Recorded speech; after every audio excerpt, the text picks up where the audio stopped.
I have watched this club for years now, through different eras, different managers, and different crises. We all have. Whether you are a younger fan who grew up on the three-peat, or an older supporter who remembers the Galacticos, you know the DNA of this institution. And this whole situation unfolding at the Santiago Bernabeu right now? Man, it's been eating at me. You look at the pitch, you look at the players wearing that iconic white shirt, and something just feels deeply, fundamentally broken. Real Madrid did not lose to a second-tier team like Albacete because they suddenly forgot how to play football overnight. Think about that for a second, right? You don't just wake up one morning, walk onto the grass, and lose all your world-class technical ability. It doesn't work like that. They lost because 6 men inside that dressing room, 6 untouchable figures, decided it was time for the manager to go. They didn't strike with words. They struck with their performances. Let's rewind for a minute, because to understand the absolute collapse we are witnessing, we have to look closely at the timeline of disaster. We are currently sitting 11 points behind Barcelona in La Liga. 11 points. In the context of Spanish football, for a club of Madrid's immense wealth and stature, that is not just a point gap. That is a complete humiliation. It is a surrender. But the domestic nightmare is only half the story. The real trauma, the stuff that is causing genuine anxiety across the fanbase, is what has happened in Europe. 2 consecutive seasons without the Champions League trophy. For almost any other club on the planet, a 2-year drought is a minor hiccup, a brief rebuilding phase. For Real Madrid, a club that lifted that exact trophy 6 times in 11 magical seasons, between 2014 and 2024, it is a full-blown existential crisis. The legacy is evaporating. We watched them get absolutely dismantled by Arsenal in the 2024-25 season, a humiliating 5-1 aggregate scoreline that felt less like a defeat and more like a changing of the global guard. And if that wasn't agonizing enough, Bayern Munich drove the final nail into the coffin this year with a chaotic, heartbreaking 6-4 aggregate win at the Allianz Arena. The kings of Europe have been violently dethroned, and the descent from the mountaintop has been rapid and brutal. But the absolute rock bottom wasn't Arsenal. It wasn't Bayern Munich. It was Albacete, getting knocked out of the Copa del Rey by a second-division side under the guidance of Álvaro Arbeloa. Now, this is where the narrative completely shifts. Every major sports network, every pundit on television, and every major newspaper in Spain is talking about tactics right now. They are showing you complex heat maps. They are analyzing fractured passing networks, and they are pointing to the post-Toni Kroos era as the absolute root cause of this barren run. They are telling you that without Kroos retiring and Luka Modric moving to AC Milan, the midfield has lost its compass, and Arbeloa's tactical system is simply out of its depth. That is not what is happening here. That is a convenient distraction. The generous reading of this situation is that a young, relatively inexperienced manager promoted from Castilla is simply struggling to handle the immense, suffocating pressure of the Santiago Bernabeu and the massive egos of a transitional squad. The less generous reading, and the one that the underlying evidence heavily points toward, is that this current crisis has absolutely nothing to do with football tactics. Nobody is talking about the silence. When a football team is genuinely struggling to execute a game plan, you expect to see visible frustration. You expect to see players yelling at each other to get into position, a manager frantically waving his arms on the touchline, a captain demanding more effort, more intensity. But if you watch the tape against Albacete, and in the closing, desperate moments against Bayern, there was just silence. A cold, detached, almost calculated disconnect. The media is feeding you a comfortable story about a tactical rebuild and a team struggling to find its new identity after a golden generation. But the real story is a calculated mutiny. It is a ruthless war for power, and the silence on the pitch was simply the weapon of choice. To truly grasp the magnitude of this silence, we must first look at the vacuum of power that created it. For a decade, between 2014 and 2024, the Real Madrid dressing room was an ecosystem governed by a very specific, undeniable hierarchy. It was a dynasty built on the shoulders of absolute giants. When Toni Kroos announced his retirement, and when Luka Modric packed his bags for AC Milan, they did not just take their world-class passing ranges and tempo-dictating abilities with them. They took the psychological anchor of the entire football club. They took the standard. The young and prime-age midfielders left behind were suddenly crushed under the weight of an impossible legacy. Now, look at how the upper management attempted to repair this massive structural damage. The initial master plan, the project that Florentino Perez envisioned to bridge this terrifying gap, was Xabi Alonso, a man who inherently understands the DNA of the club, a modern tactical mind, and a figure of immediate, commanding authority. Alonso walked into the Santiago Bernabeu to lead this new era, and lasted exactly 6 months. 6 months. For a manager of his pedigree, that is not a tenure. That is an ejection. He was chewed up and spat out by an environment that was fundamentally rejecting any new authority, a squad paralyzed by the ghosts of its own recent past. This brings us directly to the tragic figure of Álvaro Arbeloa. When you watch the footage of Arbeloa standing on the touchline as his team is being systematically dismantled by Albacete, a second-division side, you have to look closely at his body language.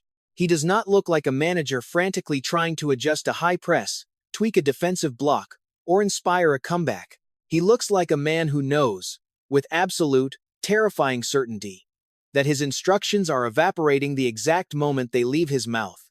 He is entirely profoundly isolated. There is a completely valid version of this story where Arbeloa, having been promoted directly from Real Madrid Castilla, simply lacks the elite-level tactical acumen to navigate the immense complexities of top-flight European football. That is the comfortable narrative the newspapers want you to buy. But the reality of football at this level is far more cynical. Arbeloa was not promoted to lead a glorious revolution. He was promoted because the managerial seat was burning, and the board needed a loyal, expendable soldier to sit in it while it turned to ash. He is a buffer, a human shield designed to protect the board from the immediate wrath of the supporters while the squad undergoes a violent psychological and structural reset. Throwing an inexperienced club legend into a dressing room filled with fractured egos, astronomical wages, and a paralyzing fear of failure is a highly calculated move. When the results inevitably collapse, the blame falls squarely on the manager's perceived tactical naivety, effectively protecting the high-profile players and the executives who placed him in the firing line. That is not a transition. That is a sacrifice. And the players inside that dressing room know it. Elite athletes are apex predators when it comes to sensing weakness. They know Arbeloa does not hold the keys to their long-term futures. They know he does not have the institutional backing to permanently drop a €90 million signing for a bad attitude. He is a dead man walking, a temporary placeholder in a club suit. And in the ruthless, hyper-competitive, politically charged ecosystem of the Real Madrid dressing room, the moment the players realize the manager has no real power to destroy them, they will inevitably destroy him. Now, we reach the tipping point. The information trickling out of the Spanish capital over the last few weeks has moved past typical tabloid speculation and entered the realm of systemic collapse. According to deep-rooted internal sources, there is a faction of 6 core, untouchable players within the Real Madrid squad who have entirely ceased communication with Álvaro Arbeloa. They are not arguing with him in tactical meetings. They are not storming out of training sessions. They are simply silent. Nobody is talking about the profound psychological weight of this specific detail. In the high-stakes, hyper-masculine environment of an elite football dressing room, vocal frustration is actually a sign of life. When a center-back screams at a manager on the touchline, it means he still fundamentally believes the manager has the authority to fix the problem. He is demanding a solution. But when 6 foundational pillars of the squad stop talking altogether, that is not a disagreement over a low block or a pressing trigger. That is an execution. When the silence sets in, the manager is already dead to them. This mutiny of silence does not happen in a vacuum. It is the direct consequence of a dressing room that has lost its internal policing mechanism. For a decade, if a player stepped out of line, the presence of figures like Toni Kroos or Luka Modric would instantly restore order, without a single word being spoken to the coaching staff. But with that golden generation gone, and with a manager who is perceived as a temporary puppet, a terrifying power vacuum has emerged. Nature abhors a vacuum, and so does a football squad filled with multi-million-dollar egos. What we are witnessing on the pitch, the disjointed pressing, the lack of tracking back, the humiliating submission against Bayern Munich and Albacete, is the physical manifestation of a dressing room that is no longer a collective unit, but a collection of warring factions. Look closely at the fractured relationships that are bleeding out into the public eye. The escalating tension between Carreras and Antonio Rudiger is not about defensive positioning. You do not see two elite defenders break their defensive line and refuse to cover for each other simply because of a tactical misunderstanding. You see it because the fundamental trust has evaporated. Rudiger represents the old guard, the established hierarchy of Champions League winners, while Carreras represents the emerging power, the new wave demanding their immediate status. Without a manager who possesses the iron-fisted authority to force them into a unified structure, their personal power struggle is sabotaging the entire defensive ecosystem. They are not fighting the opposition anymore. They are fighting each other for the right to lead the defense, and Arbeloa is completely powerless to intervene.